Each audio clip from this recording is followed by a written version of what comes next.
таны мэдхүйг ихэл дээрээ Занга телевиз одоо та бүхэндээ сэтгэл зүйн булангаа эхэлж байна. Студиуд сэтгэл зүйч Маралгой бид хоёр сууж байна. За Маралгойтой өдрийн мэнд хүргэе. Өдрийн мэнд хүргэе. Үзэгчтэй бас. Сонин сайхан юу байна? Ер нь гадуур дотор юу болж байна? Товчхон тэр мэдээллийг өгөөд шууд хоёул үндсэн асуудал руугаа оруулъя яаж. За тэгье. Эд хүний нөөц ба ажилтны ур чадварыг дээшлүүлэх, ажлыг хэлбэрчлэх, бүтээмжийг нэмэгдүүлэх 15 төрлийн бүтээгдэхүүн үйлчилгээг Монголын 10,000 компанид нийлүүлж байна. Монгол улсын хөдөлмөрийн зах зээлийн эрэлт нийлүүлэлтийн 95%-ийг хангаж ирсэн үндэсний компани юм. Хавар болж байгаа болохоор хаврын сэтгэл зүйтэй холбоотой хүмүүс нөгөө өөрийнхөө жиндээ огцом анхаарах, тэ одоо хавартаа бэлдэх, иш тишээх, зугаалах гэл ер нь хичээл сургуулийн ажлууд манд хумигдаад хүмүүс одоо лагаар хөдөө аялал гих зэргээр сэтгэл санаа нь бол нэлээд сайхан болж нөгөө дахиалж ах шиг байна, цэцгэлж ах шиг байна. Уран дулаан цаг ирж байгаа болохоор урт өвлийн дараа бид нар бас тэ амс хийж гоё зугаалж илүү одоо наран дээх, гадуур зугаалах гих мэтчлэн хүмүүс одоо 100 бодоод л хөөрөөл тэ төлөвлөөл ах шиг ш таахаар. Юу нэг тавар ирсэн юм чи нөгөө хавар болохоор эморд гэх тэр ер нь тийм байт юм уу? Тийм. Угаасаа карантинд байхдаа бид нөгөө сэтгэл готролгүй байсан. Тэгээ карантинаас гарангуудаа яг нөгөө нийгмийн хүрээлэл харилцаа багтай хүмүүс илүү хямарч байна гэдэг шиг угаасаа өвөл болохоор гадаа гарахгүй хүмүүс болцож байгаа нь харагдахгүй гадаах үзэр үйлчилгээ байхгүй байжгаад хувцас нэгдүгürt нэмгэрдэг. Тэгэхээр нөгөө бие хаагаа ингэх тэгэх турах гэдэг асуудлууд нь тэгээд нүдэн дээр хүмүүс найзуудаараа яваад аялаа зугаалаад хостоогоо хамт ингэнгүүт тэр асуудлууд нь гарч ирж байгаа байхгүй надад байхгүй тийм байхгүй юм байхгүй. Тэгэхээр нөгөө бүх юм ил гарч ирж байгаа. Тэнгүүд өөртөө байхгүй байгаа юмнуудаа хүн анзаарч эхэлдэг. Өвөл бол ер нь бид нар бас л ингээл ичдэг штэ тий. Хичээний байдалтай. Тэрнтэй холбоотой.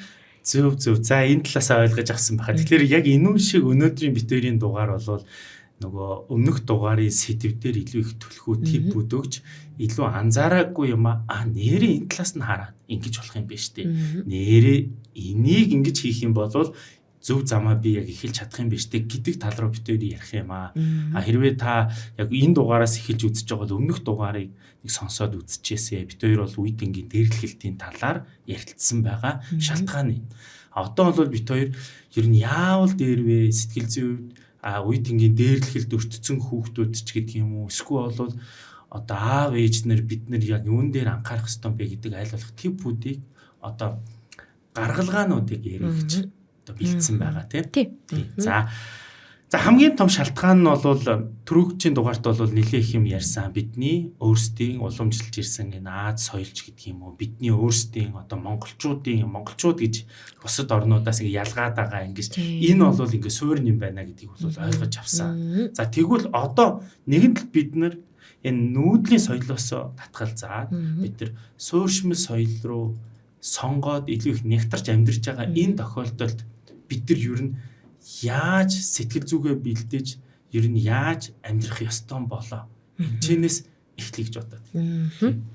Эвтэй байвал хүчтэй гэдэг ууг нь хэлж байгаа мөртлөө нөгөө талаараа яг эсрэгээр тий хүнээс дутахгүй байх. Тэг хүнээс дутаж болохгүй. Бусдын зэрэгтэй, хүний зэрэгтэй, бусдаас дутаахгүй хүн шиг ингээд дутаад байгаа ч юм шиг гэдэг. Ер нь дутаж болох уу? Тий нэг юмараа эсвэл яг тухайн үед би тэр хүнээс дутуу байж болох уу?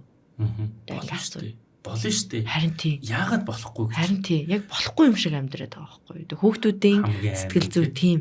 Тэнд ингэсэн надаас илүү гарчлаа. Тийм дутахгүй, бусдаас дутахгүй. Тэгвэл л хэцүү гэдэг юм айгүй хөрсөлдөөнтэй. Ив найрамдалтай биш сэтгэлгээтэй юм хамтын юм биш те би ингэж чи ингэж гэдэг юм байхгүй нөө багийн ажиллагаа баг биш би тэгээд энэ дээр нөгөө дээрлэхэлт дээрээ хэдүүл яг саяны нөгөө нүүдэлчин соёл иргэншилтэй гэдээ холбоод ярих юм бол манайхны хувьд илүү гэр бүлийн орчин нөхцөл дотроосоо гадуурхал тавхаараа тэрийгэ цаашдаа ингээд дамжуулж цаашаага өөрийнхөө цэцэрлэг нөгөө гэр бүлтэй дамжуулаад ийм ерөөсө дамжигдсан үе дамжсан generational ийм бүли ерөөсө ихтэй. Тэгээд тэр нь эцэг эхээсээ өөрийнхөө ах дүүнраас хамаатан садан дотроос өвөө эмээ дотроосоо бүлийн амссан юм а хүүхэд үеийнхэн дотроо ямар ч нөгөө бодолгүйгээр шууд гаргадаг. Тэгээд тэрэн дээр зөв л гэж бодож байгаа байхгүй том хүмүүс л хоорондоо ингэж байгаа юм чинь тэд нар л ингэж ярьсан юм чинь зөв бидтэй гэдэг сэтгэлгээгээр ханддаг. Тэгэхээр бид нар нэгэнд хамгаалах тухай ярьж байгаа юм чинь хүүхэддээ тийм тандах асуултуудыг асууж явах хэрэгтэй юм байна. Цэцэрлэгийн насных байсан ч гэсэн сургуулийн насных байсан ч гэсэн. Тийм. Тэгэхээр ер нь гадаад байдлаар нь ажиглахад хүүхэд хэрвээ бүлий төртөж байгаа бол хичээлдээ юм анги хамт олон одоо дундаа орох дурггүй, явах дурггүй болж эхэлнэ гэсэн үг. Бид нар аялаасаа хашраал ингээл ажилдаа явмааргүй гэдэг шиг те олон янзын шалтгаан хэлнэ. Одоо өнөөдөр тасалчи би явмааргүй байна. Эсвэл би яг биеийн тамиртаа дурггүй гэл биенээсээ хичээд байгаа ч юм уу те. Эсвэл би энд оролцмааргүй байна. Надад ингэж хэлсэн гэдэг ч юм эхлээд ингээд шинж тэмдгүүд нь илэрч эхэлдэг. Нийгмийн итвэх оролцоонд буураад эхэлдэг. Тэгэхээр хүүхдийн хувьд тэр нийгэм нь юу байгаа өдөр тутмын нийгэмшил те. Анги дотор бол анги дотор, цэцэрлэг дотор бол цэцэрлэг дотор. Урд нь дур сонирхолтой хийдэг байсан тэр юмнуудаа болж эхэлнэ. Нөгөө дуртай байсан тоглоомороо гинт тоглохгүй болоо те. Тэгээд зүүд нойронд дээрлэлтэнд төртөж байгаа хүүхдүүд бас их нөлөөлдөг. Тэгээ ингээ оройж унтахгүй нөгөө өдөржин дээрлэхүүлсэн ямар нэг байдлаар гадуурхагдсан хүүхч 50 бүх нойртоо унтаж чадахгүй. Ингээ оройж унгацаа үздэг ч юм уу. Тэр нийгэмдээ өнгөрүүлж байгаа цаг хугацаанд дандаа тийм дарамттай стресстэй байдаг болохоор гэртээ ирснийхаа дараа ингээл нэг зүйлд ингээ бүр хавтаад ингээ төвлөрсөн. Бусад хүмүүстэй харилцаа үүсгэж чадахгүй. Яг нэг юм тоглоолд онцсон. Эсвэл уцаараа үзэл, эсвэл ингээл унтаал нэг юм хийвэл тэрийгэ хийгээл бусад юмнаас ингээд тусгаарлагдчихдаг. Тэгэхээр орчноосоо болон үеийнхийнх нь найзууд гэр бүлийнхнаасаа тэр хүүхэд өөрийгөө ингээд тусгаарлаад байна гэсэн. Хамгаалаад. За ийм байдал илэрч болно. Хоолн дээр бас мэдээж шууд илэрнэ. Хүүхэд хэрвээ сэтгэл санаа нь хэвийн тайван байх юм бол өдрийн хооллолт тэгээд одоо идэх аппетит нь хэвээр байна. Тэгэхээр хит их идэх өөрөө бас стрессийн хариу урвал огт идэхгүй байх бас стрессийн хариу урвал. Тэгэхээр их идээд байгаа нь бас ерөөсөө сайн гэсэн үг шүү дээ. Стрессээ тайлах гэж бас идэж магадгүй. Тэгээ хүүхдээсээ өшөө асуухтаа чи одоо найзтай юу? Чи хүнтэй найзлсан уу? Тэр гэж шууд тулгаж асуухаасаа илүү бид нар нөгөө зуруулж, бичүүлж шууд ярилцахгүй байх шууд бус аргуудыг бас сонгож болох юм байна.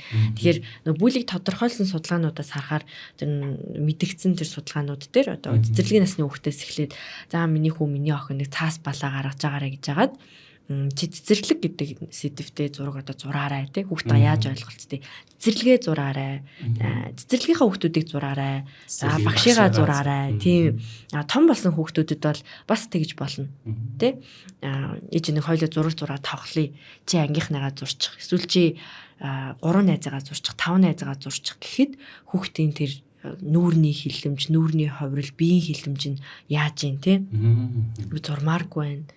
Эсвэл энэ хин найз нь гэхээр мэдхгүй ч юм уу надад гаргаж тавьж байгаа сэдв айгуу тийм одоо дуртай биш байгаа нь өөрөө тэнд асуудал байна гэж үзэх юм. Тэр талаар ингэж нөө нээлттэй ил тод ярилцаж чадахгүй тойруулаад тэгж байгаа найдалчнаа эсвэл бид нэр түр ингэсэн байгаа.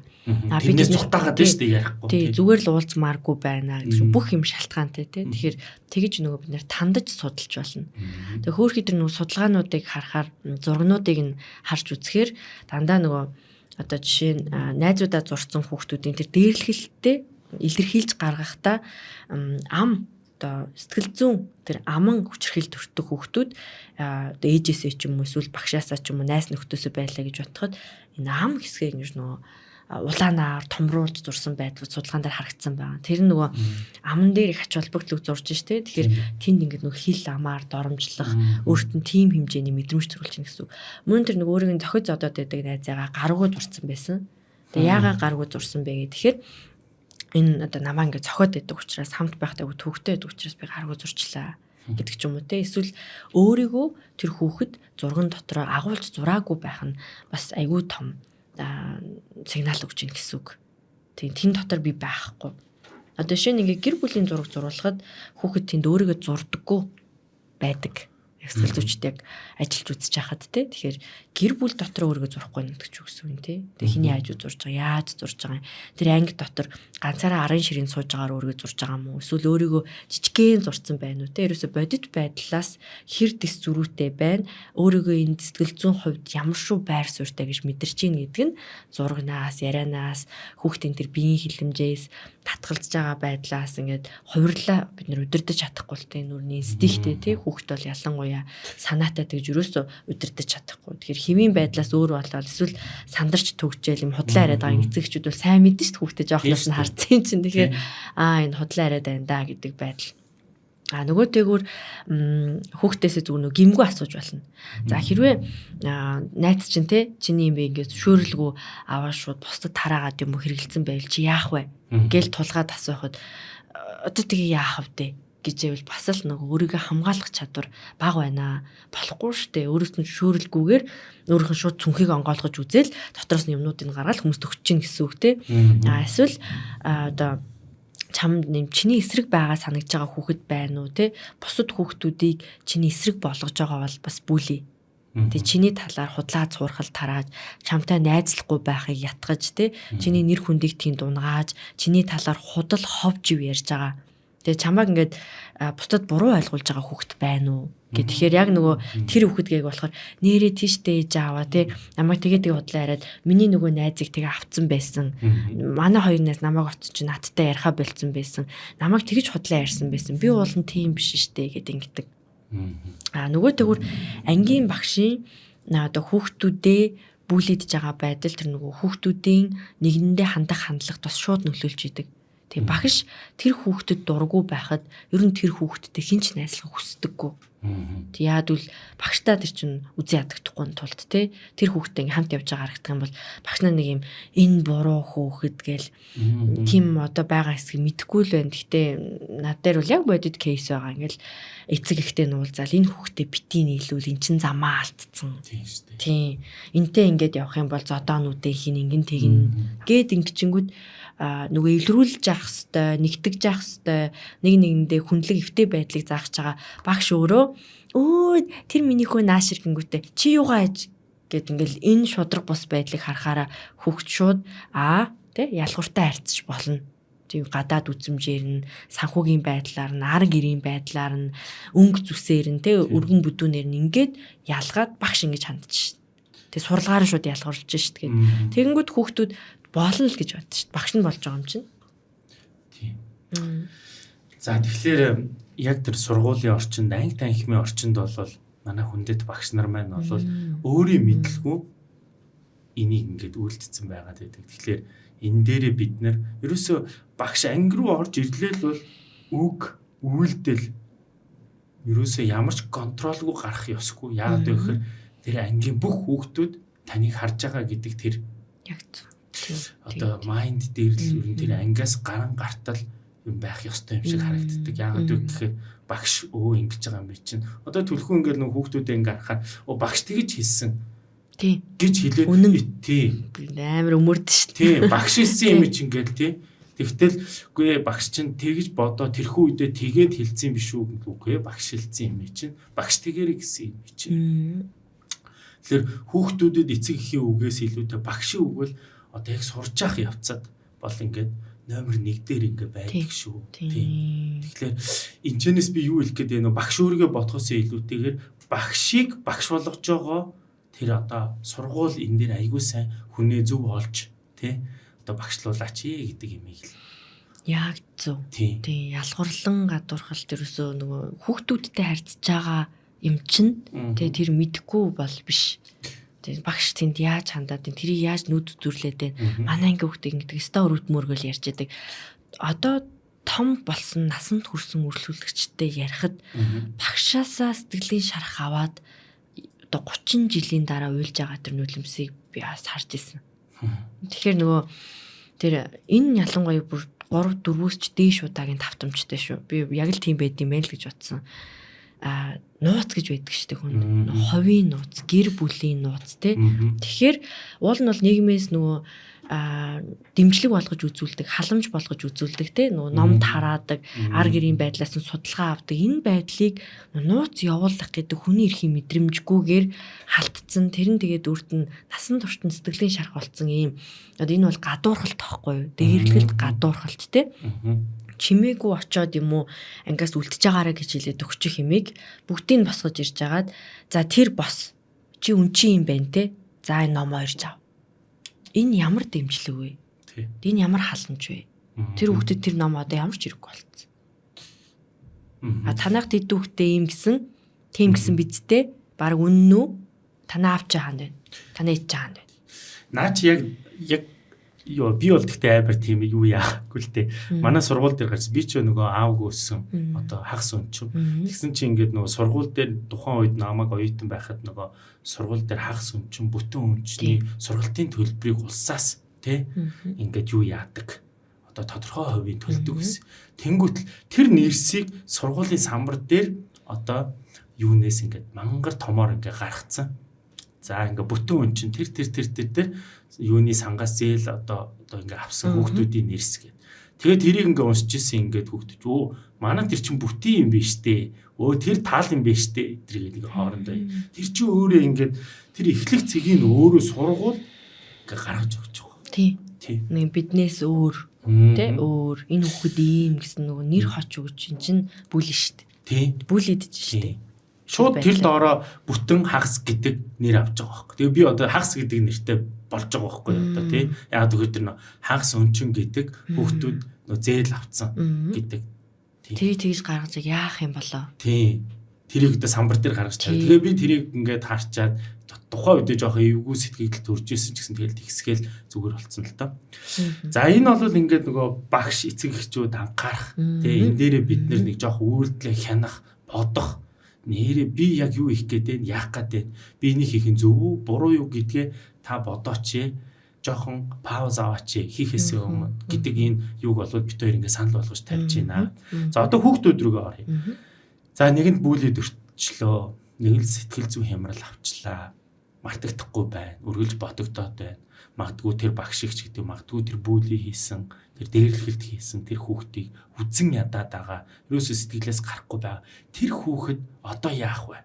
Одоо яг яавал дээр вэ? Эцэг ихтэйгээ яриг гэвэл эсвэл эцэг их нь байхгүй ч юм уу, иймэрхүү эцэгхээсээ хоолч гэдэг юм уу, эмээ өвдөгөө байгаа ч гэдэг юм уу. Энэ хүүхэд яг ямар цэгээс яаж яриа эхэлж тэр сэтгэлийнхаа тэр юм уудлах хэвээр байна. Тийм. Уг нь шууд нөгөө хандах хэвээр хүмүүс маань бол сургуулийн нийгмийн ажилтан, сэтгэл зүйч, ангийн багш гэх мэт нөгөө хамтарсан багийн дэмжлэгтэйгээр тухайн одоо бүлэг дотор үлдэгдэж байгаа шудраг бус болон дээрлэхэлтэй эсрэг хамтарсан багаар ажиллаж тэнд хохирж байгаа хоёр хүүхдээ хоёулантай онцлогоо хийж үзээд хэвийн байдалд нь оруулах хэвээр. Тэр байдал шууд ил биш байгаад ах юм бол тий. Жишээлбэл нөгөө сэтгэл зүйчийн өрөө багш өрөөний хажууд байснаас болоод тэр өрөөнд орсноосоо болоод нэр цол зүгч юм уу тий. Тэгэхээр энэ талаараас ингээд бол хамгаалтууд бас маш сайн хийж өгөх хэрэгтэй юм шиг байгаа. Тэгж чадахгүй байх юм бол өөрийг тань сонсох, итгэлтэй сонсох ганц ч гэсэн хүнийг олоод хэрвээ байгаа бол тэр хамаатны найз нөхөд, хамаатны ах эгч дүү байна уу, найз нөхөд байна уу, эмээ өвөө байна уу, эсвэл хажуу хөршин эгч байна уу, тий намайг ойлгодог хэн л байна хамаагүй тэр үедээ илэрхийлээд ярьчих хэрэгтэй шүү. Тэгэд илэрхийлж ярьснаар хүний тэр нөө багтарсан, цугларсан тэр мэдрэмжүүд чөлөөлөгдөж идэг. Нэг хүн ч гэсэн сонсоод ойлгочих юм бол итгэл найдвар төрдөг. Тэгээд тэрэн дотроос илэрхийлээд хилцэн тэгээд дэмжлэг авах их сайн. Нүрт нь туслуулах их сайн. Өөрийг нь дэмжиж, магтаж, ууг нь чи ийм зүйлийг хүртэх ёстой биш ээ. Хүүхдүүдийн чинь буруу, чи ийм зүйл хүртэхгүй байсан гэдэг үгийг сонсох нь нөгөө өөрийнхөө талд зогсох нэрээ бас миний зөв бүх хүн миний эсрэг биш байгаа гэсэн хамгаалагдсан мэдрэмжийг төрүүлж идэг. Хэрвээ эцэг эхтэй хэллээ гэхэд эцэг эх тэрийг мэдээж шууд шийдвэрлэх ёстой. Гэхдээ эцэг эх өөрсдөө төрөмгийн байдлаар буцааж очоод тэр хүүхдийг аав нь зодох ч юм уу дахиад хүчирхийллээр дарна гэсэн зүйлгүйгээр аль болох нөгөө ёс журмынхын дагуу хамгаалтайгаар ингээд хүүхдээ байхгүй үед тэр бүлийтэй холбоотой асуудлыг шийдэх ёстой. Нүдэн дээр нь дахиад шууд чи манай хүүхдийг бүлийсэн юм чи одоо би чаав шууд цохоод унгаана гэдэг ийм байдал бол хүүхдэд буцаагаад ямиг нөгөө төрөмгийн байдлаар хүчирхийллээр шийдэж байгаарай. Өөрийгөө хамгаалахдаа бусдыг шууд тохирож байгаарай гэсэн мессеж өгч идэг гэсэн. Өөрийгөө хамгаалах аргуудын талаар зөв бүлийдсэн, бүлийдэглээгүй байхаас үл хамааран хүүхдтэйгээ байнга ярилцах нь их зөв. Тийм нөгөө өөрийнхөө хэл хязгаарыг тогтоох. Тэгээ бусад хүнтэй ер нь харилцаа үүсгэж чадахгүй байх нь бүлий дүртэх эрсдлийг шууд 80-аас дээш хувьд нэмж байгаа байхгүй. Хүн яагаад тэгэхээр нөгөө найзлах гад үзээд болохгүй болохоор энэ ер нь яагаад ийм ингээд тэр хүүхдийг өдөө торгоод ингээд идэг. Тэгэхээр байр суурьтай байж сурах. Өөрийгөө би та нартай найзлахгүй бол тэргээ хэлэх. Дууга байгаад одоо номоо байгаад өөрийгөө илэрхийлж чадахгүй байгаад тэд нар тэр дээрлэлтийг нь зөвшөөрөөд ахаар энийг яаж болох юм бэ гэд хүүхд чинь өөрийнхөө нөгөө дураар тэгээ тоглоом шиг айлч эхэлдэг. Тэгэхээр би байр сууриа илэрхийлэх чадвартай байна гэдэг нь нэгдүгээр өөрийгөө хамгаалт болж байгаа. Тэгэхээр энийг ямар эцэг эхчүүд үл үгүй хийгээд байна уу гэхээр хүүхдээ нөгөө энэ ийм байдаг, тийм байдаг, ийм байдаг гэл нэг 2-оос дээш насанд ярьж байх үед нь дуугаа цаашаа яв, цаашаа ор, би ажилтаа байна, чи юугаа мэддээ, бити худлаа яриад, бити димид онгоцоодаа гэл ингэчгээр хүүхэд нөгөө за бусдыг л ингээл сонсоол яж хэвээр юм. Тийм маа найзууд ярьчиг би суужий, тэд нар тоглолчиг би хараал суужий гэд ингээд өөрийгөө илэрхийлэх чадваргүй болдог. Намаа хинт сонсохгүй. Тэгээ харилцааны бэрхшээл чинь өөрөө нийгэмшилгүй байдалд шууд хүргээд нийгэмшиж чадахгүй болохоор тэрэн дотроо би яаж эднэртэй ойлголцож найзлах ч юм уу найзлахгүй ч юм уу баг ингээд уучраа олоогүй байж итэл нөгөө хит төрөмгийн хит нүүрэмгийн хүүхдүүд ч хурж ирээ тэр хүүхдийг ашиглаа ичж байгаа байхгүй. Тэгэхээр бид нар хүүхдүүдээ өөрийн байр суурийг илэрхийлэх, хэлж ярих юу ч хэлэхгүй шүү цохоод авлаа гэж бодоход буцаагаад чи яагаад намайг ингэж байгаа юм тэгж байгаа. Ямар ч байсан ингэж яриад өөдөөс нь яриад илэрхийлээд тэмцээд тахад юугүй тэрийг нийлээл бүгдээрээ бүлээдээ тус байдаггүй. Тэгэхээр тэрийг хүлээн шүүрхгүйгээр бүх юм ингээд дуугаа ингэдэг гэд ингээд заадаг, командладаг хит юм дарангуултай харилцаан дотор өссөн хүүхэд бусад хүний эсрэг өөрийгөө хамгаалж илэрхийлэх ямар ч чадваргүй болоод өсчдөг. Тэгэхээр тэр хүүхэд хичнээн сайн байгаа ерөөсөө нэмэргүй. Өөрийгөө илэрхийлж чадахгүй. Сая айгу айтайхан нэр томьёо би сонслоо харилцааны бэрхшээл гэж тий. Энэ ингээд өөрөө манай Монголын хүн амд айгу их байна. Би л тэгж хараад байна тий. Энэ маань өөрөө бидний нөгөө нэг юм одоо үед амьдсан одоо ёс уламжил биднийг энэ харилцааны бэрхшээл рүү оруулаад байгаа юм болов уу гэж хараад байна тий. Одоо ингээд нөгөө хүүхдүүд ингээд нөгөө том хүн ярьж байгаа дуугаа бай тий. Том хүний өөдөөс үг хэлэх гээд энэ удаа ч олон хүүхдийн гэл тий. Олон хүүхдээ байх үе байна штэ. Тэр хүүхд чинь өөрийнхөө сэтгэл зүйн байдлыг өөрийгөө илэрхийлэх гээд хахад том хүний өөдөөс хэлж болохгүй том хүнийг ярьж хахад ойлгоогүй ч гэдэг юм уу эсвэл өөртөөгөө зөрчилдөж байгаа эсвэл ойлгосноо ч юм уу хуваалцах тэр эрх чөлөө бүгднгийн манай яг энэ нэг одоо уламжилж гэдэг юм уу том хүний хүндэлт гэдэг юм уу тий энийг хаагаад байгаа юм болов. Тийм. Хүндэл гэдэг маань өөр талаасаа тэрийг жимээгүй сонс хүлээн зөвшөөр гэдэг биш те. Өөр талаасаа уг нь ойлгуулж ярмаар санагдаад байгаа. Би гэдэг юм нь устчихж байгаа. Би энэ туртаа гэд хэлэх гэсэн чи дуугаа ид.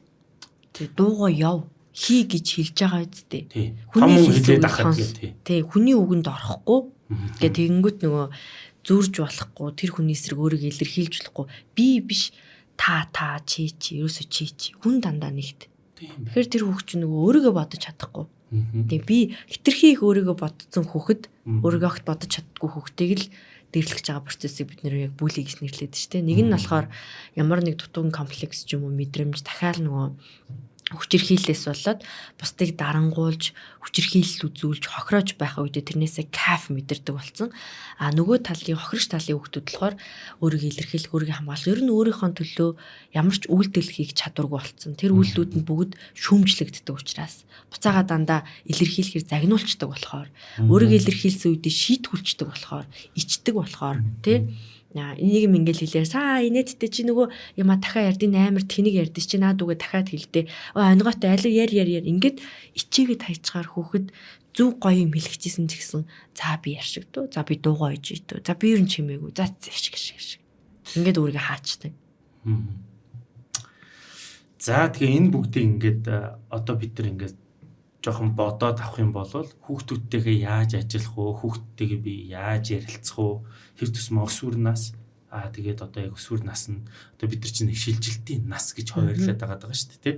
Тэгэхээр энэ дээр бид нар айгүй сайн ингээд зөв талаас нь зөв харж тэгээд хүүхдүүдтэйгээ ярилцах нь зөв юм байна гэдэг нэг тийм бодол төрөөд байгаа юм л та. Тий.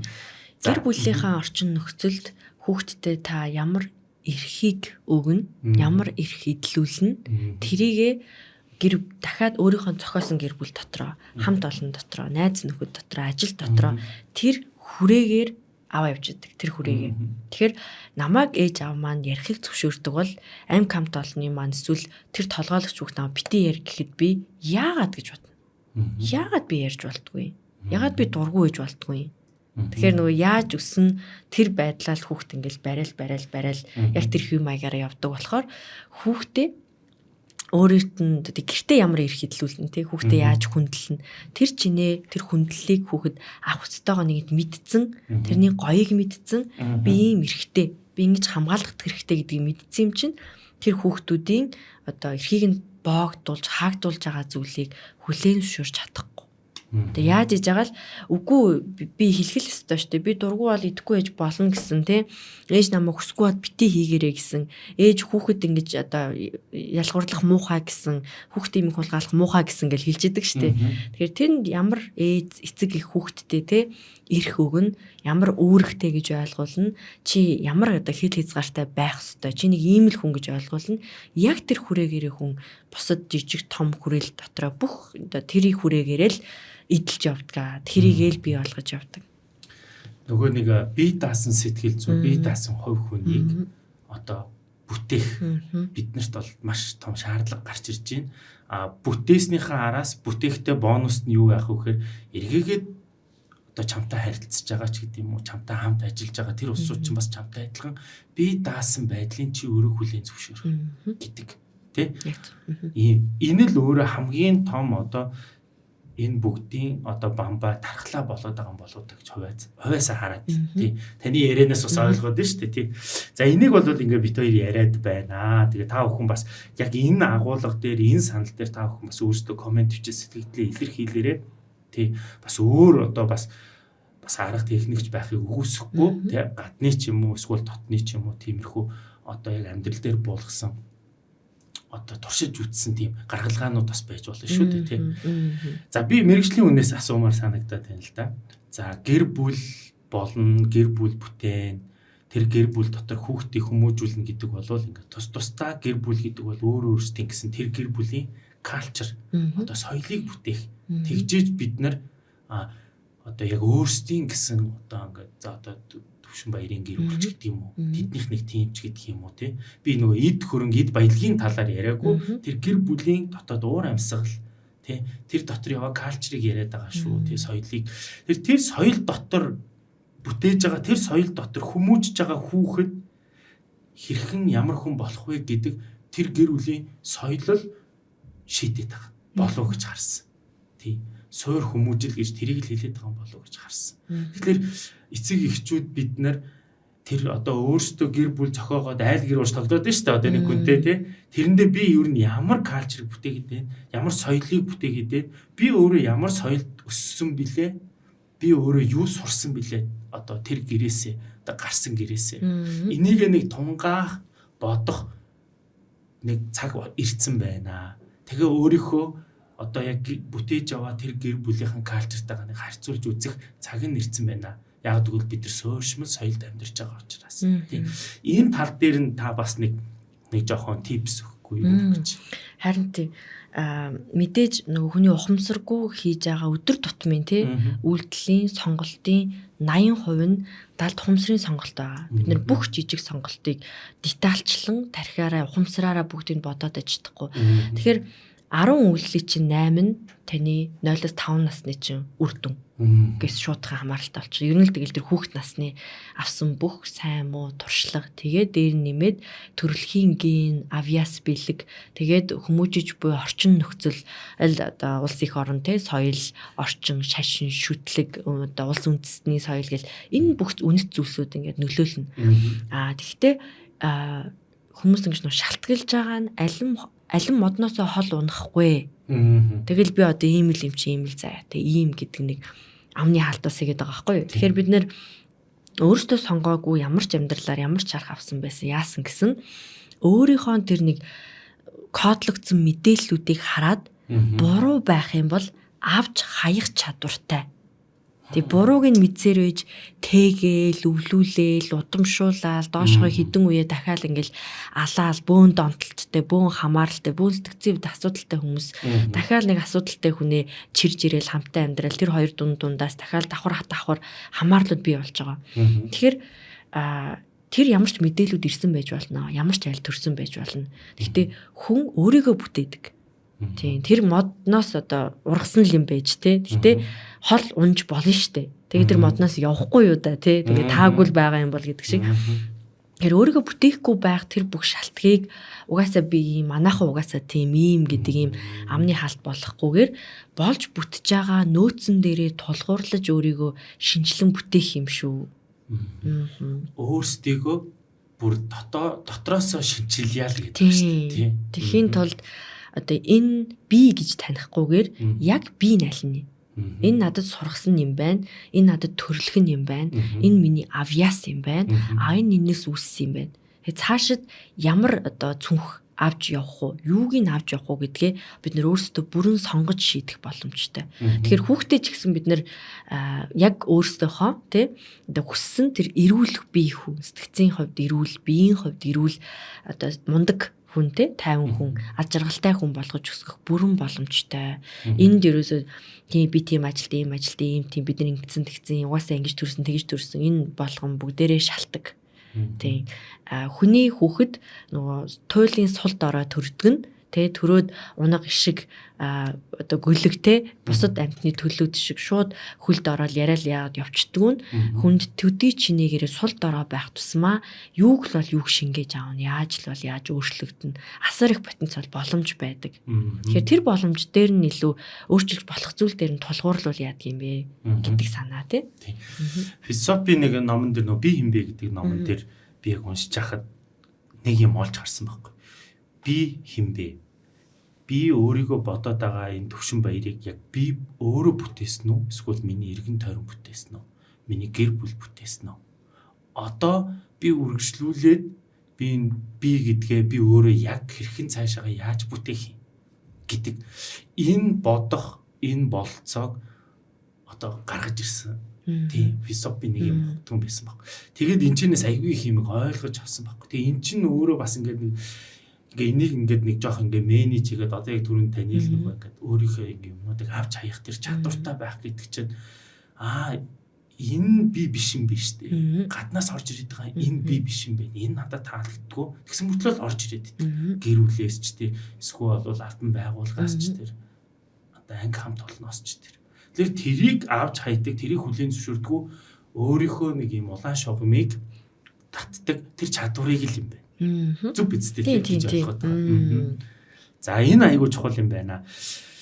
За одоо ингээд дээрлэхэлтийн талаар нэлээх мэдээллийг үе тэнгийн дээрлэхэлтийн талаар нэлээх багц мэдээллийг хоёлаа одоо үзэгч сонсогч нарт өгчлөө. Одоо нэг жаахан насын дээшлүүлээд нөгөө ажлын байран дээрх дээрлэхэлт юм уу ялгуурлан гадуурхалтын талаар нэг хэсэг яри. Энэ маань ингээд амар одоо ингээд дэврээд ингээд өсөд байдгүй ч гэсэн энэ байдаг уу байдаг. Зарим нэг албан байгууллагуудад бүр их байдаг. Гэхдээ нөгөө л нэг насан туршсан юм чинь нөгөө л нэг тойргийн гадна үлдэхгүй тул тэрийг ингээд даалт хэлбэрт ингээд буршлал яваад идэг. Явсаар л байхгүй гэдэг.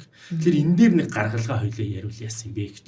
Тийм. Яг ажлын байран дээр түлхүү ямар дээрлэхэлт тэнд түлхүү өртөөд байд гараад байна. Эмэгтэй хүн дээр, эрх хүн дээр.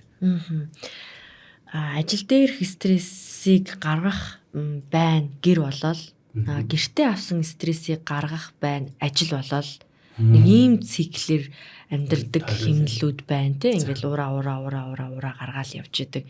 Тэгэхээр бид нар нөгөө хүнд гай болохгүй ажиллах соёл их дутмаг юм шиг байгаа. Шууд л нөгөө одоогийнхоо сэтгэл хөдлөлийн байдлаар тэр мэдрэмжээрээ найз нөхдөө нөгөө ажлын хүндээ шууд ханддаг. Тэр юу вэ? Шууд тэргээр ингээл явж идэг те. Өглөө хүнтэй хэрэлдсэн эсвэл өглөө нэг азгүй юм тохиолдсон бол ингээл азгүйгээрээ яваал бусдыгаа азгүй болгоод тэр ураа гаргаал. Гэртээ нэг жоох асуудалтай бол яг тэрүүгээрээ тэр эмоушнээр орж ирээ. Ерөөсө тэр өдөр жаргалтай хүн харагдуулдаг л нүд нь хорсоол уур нь хүрээл шууд загнаал харлуулаад явчин те. Тэгэхээр эн чинь нөгөө emotional intelligence буюу IQ чадвар. Тэгээ IQ чадвар дахиад багаж суудаг. Тэгээ IQ чадварыг хөгжүүлэх боломж нь ерөөсөө дахиад харилцсан, ярилцах, ил тод нээлттэй байдал. Харилцааны бэрхшээлтэй хүн яаж нэгэнд амьдрах юм? Тэ? Тэгэхээр тэр бэрхшээл нь дахиад өөр бусад бэрхшээлээ дагуулад дандаа юм нэг өргөстэй юм шиг хүнийг өвтгөж, өөрийгөө өвтгөж, буцаагаад тэр өвтгсөн байдлаасаа нэг өөрийгөө буруутгаж гутраал, нэг өөрийгөө зөвтгөж, өөрийгөө нарциссистлал тэ иймэрхүү байдлаар явж байгаа. Тэгэхээр бид нэр IQ чадамжаа дорноо хөгжүүлж чадах юм бол ажил дээр ч тэр гэр дээр ч тэр өөрийнхөө сэтгэл зүйн байдлыг ингээд тахал ханиат шиг бусдад халдаахгүйгээр яг хийх ёстой юмаа үүрэх ёстой үүрэг хариуцлага тэр акшнд нь тэр бүлэг дээрээ гаргаж сурмаар юм байна. Тэгэхгүй бол ингээл яг л нэг л биеэрээ нэг л сэтгэл зүйтэйгээрээ ямар мэдрэмж төрн тэргээрээ шууд харьцаж явж байгаа. Энд чинь тэгэхээр нөгөө насанд хүрсэн хүний харилцаа болох ямарч боломжгүй, тэр дундаас бүтээмж гарах боломжгүй, бүлэг төлөвшөх боломжгүй, хамтарч үйл ажиллагаа явуулах боломжгүй. Заавал тэнд дунд нэг юм маргаан хэрүүл юм явна. Тэгвэл хэтэрхий сэтгэл хөдлөлтөд автцсан. Тэ бүх юм хэтэрхий сэтгэл хөдлөлөөрөө ханддаг тий. Жишээ нь дараа нь солигдоод ороод ирлээ гэж бодоход энэ одоо яхаар өөрийгөө ч ингээгүй, гэр бүлээ ч ингээгүй, энэ яхаараа дарга болтго ингээл тийм шууд бүх юмыг сэтгэл хөдлөлтөд хольж утгадаг болохоор дандаа нэгнийхээ сэтгэлийг гэмтэх харилцаанууд бий болж идэг. Тэгэхээр сэтгэл хөдлөлөө зохицуулах чадвар, тэр сэтгэл хөдлөлөө нэг хоббитэй болоод хоббигоороо гаргачих чадвар, нэг салхинд алхаад өөрийнхөө уурыг дарчих чадвар тий. Хүнд нэг хогийн үг хэлэхээсээ өмнө өөрийгөө тэндээс аваад гарчих чадвар. Гих мэтчлэн чадвар байхгүй бол бид нийгэм дотроо аль ч насны бүлэгтээ нэгнийгээ гадуурхахгүй, дээрлэхгүй, шууд ингэж алдсахгүй амьдрах боломжгүй юм шиг санагдаад байгаа. Яг саяны сэдвүүдээр асуух зүйлс бол маш их байна. Ярилцмаар байна. Тэгээд ерөөхдөө бол хугацаа өндөрлөг тийшээ хандаж байгаа учраас гэтээ яг хуу энийг хоёулаа үргэлжлүүлээд одоо ярьж болно. Тэгээд энэ үртээ сонссон одоо сонсогч нарч гэдэг юм уу үзэгчд та бүхэн бас дараагийн удаа яг саяны энийг өшөө дэлгэрүүлээч гэдэг юм уу эсвэл бол энэ талаар нэг яриач гэдэг юм уу саналуудаа олж хөлөөтэй илэрхийлж болно. Тэрийг бид хоёр хоёулаа зэрэг уншаад тэрэн дээр ингээ сонгож авдаг байгаа шүү. Тэгээд ярилцсанаа гэж. За тэгээд сүүлийн хооронд хэлмээр байна. Нэгэн тал одоо ингээ ярианы ихэнд хоёулаа одоо улирал нь одоо яа харахгүй ингээл хавар таарчлаа. Тэгэхээр энд одоо ингээд нөгөө яг хэлсэн шүү дээ ингээд жоохон эморч гэдэг юм уу ингээд хичээнээсээ ингээд бүгд гарч ирээд тий ингээд ийм сэтгэл хөдлөл өндөртэй ийм үед сэтгэл зүйч мэрэгжлийн хүн нийт одоо өсгөөчүүдтэй ч гэдэг юм уу залуучуудаа одоо нэг фэйсбુક дээр нэг яваадсэн шүү дээ. Үсээ тайчихгүй хүн шиг хаврыг давчих гэсэн эдэргээл те. Яг энэ ч л өөрийнхөө сэтгэл зүгээ илэрхийлээд байгаа бас нэг ингээл нэг юм байгаад байгаа. Тэгэхээр энэ улсуудад ямар зөвлөгөө өгөх вэ? Ер нь хавар болохоор ингээ ер нь төлхөө ямар улсуудтай уулзаад тэдэрт ямар зөвлөгөө өгдөг вэ? Энийг нэг хуваалцаад дуусъя гэж бодож байна. Нөө суур асуудлууд ерөнхийдөө сэтэрч гарч ирдэг учраас зөвхөн одоогийн нөхцөл байдал биш ерөнхийдөө хүн улиг болсон бодлыг байн бодож тэрэндээ хямрах хандлагатай. Тэгээд ч нэг өдөр уртсаж гин, шүн богиносж гин тий. Энтэй холбоотойгоор одоо энэ хавраас өмнө та сэтгэл зүйн дархлаа чинь хэр байснаас хамаарч л хаврыг давна. Гэхдээ хавар бол ерөөсөө тийм тэр чигтээ тахал гэсэн үг биш тий. Тий. Үүгээр явж байгаа, түүгээр явж байгаагаа түүгээр битээ дуудчихвүлээ тий. Тэр шиг ингээд зарим юмыг сайхан тоохгүй өнгөрөөгөөж тий. Хавар заавал надад нөлөөлөх ёстой гэж бодохгүйгээр зүгээр зарим үед юу ч хийхгүй ингээд урсгалаараа явж идэл бүх юм болоод дууссан байдаг. Юм болгоныг томруулж хараад, томруулаад, мэдрэгшээл, мэдрэмтгий олгоол те. Өөртөө юм болгоныг наах гэдэг. Тий, тэгхгүйгээр тэр сөрөг зүйлс байнга л байх юм чи амьдралд те. Тэрийг ингээд байгаагаар нь орхиод тэр баг орхицсан байхад өөрөө эдгэх ч юм ямар нэг процесс явагдаад дуусчихна.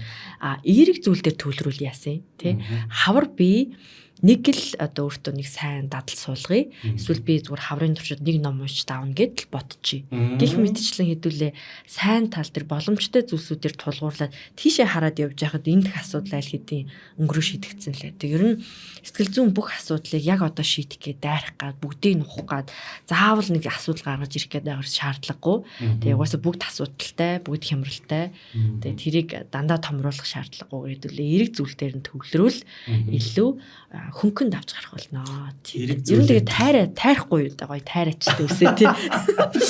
Эерэг зүйлийг анзаарьяа л гэдэг байгаа шүү дээ тий. Яг энэ дугаарынхаа хамгийн сүүлд төгсгөлд нь зүгээр сонирхолтой болгоод асуучих. Сэтгэл зүйчид өөрсдөө сэтгэл зүйн хямралд ордог уу? Ордог. Тэгээ ордог бол та яаж одоо стрессээ тайлдаг вэ? Тэрийг нэг хуваалцаад тэгээ дуусгая. Ганцаараа байж стрессээ тайлдаг. Өдрийн ихэнх цаг ер нь дандаа нэг хүнтэй харилцаж ярилцж байгаа болохоор миний хувьд ганцаараа байхдаа хийж байгаа бол бүх зүйлсүүд зүгээр. Тэр бол нөгөө дотооддоо ингээд жоохон mindfulness хийгээд гарах юм ба гаргаад ингээд нөгөө шкафа янзалж байгаа юм шиг янзалж байгаа гэсэн үг те. Сэтгэл зүйчид өөрсдөө сэтгэл зүйч болохоос өмнө угаасаа маш олон цагийн практик дадлага хийхээс гадна өөрсдийнхөө сэтгэл зүйдээр сэтгэл зүйчийн дор өөрийнхөө сэтгэлийг хангаадаг. Тэгэхээр нөөцлөгчтэй үзүүлж байгаа бүх тэр үйлчлэгээ хүнээс ийм үг сонсох, ийм эмчилгээ авах мэдрэмжийг бид өөрсдөө туулсан байдаг гэсэн үг те. Тэгэл насан туршдаа ингээл аваад хянуулаад мэрэгчлийнхэн ч гэсэн зөвлөгөөг аваад явж байгаа. Тэгэхээр сэтгэл зүйч хэрэг сэтгэл зүй асуудал огт байхгүй гэсэн үг биш. Зүгээр туулах арга хэлбэрийн хувьд арай олон сонголттой байж магадгүй. Тэргээрэл ялгаатай байх. Тий, ялгаатай байх. За тэгээ энэ хүртэл сонссон та бүхэндээ баярлалаа. Ингээд дараагийн одоо бид хоёрын юм сэтгэл зүйн булангийн дугаар хүртэл түр баяртаа. Тэгээд сайхан ярилцсанд маш их баярлалаа. За баярлалаа. Бид хүний нөөц ба ажилтны ур чадварыг дээшлүүлэх, ажлыг хэлбэрчлэх, бүтээмжийг нэмэгдүүлэх 15 төрлийн бүтээгдэхүүн үйлчилгээг Монголын 10,000 компанид нийлүүлж байна. Монгол улсын хөдөлмөрийн зах зээлийн эрэлт нийлүүлэлтийн 95%-ийг хангаж ирсэн үндэсний компани юм.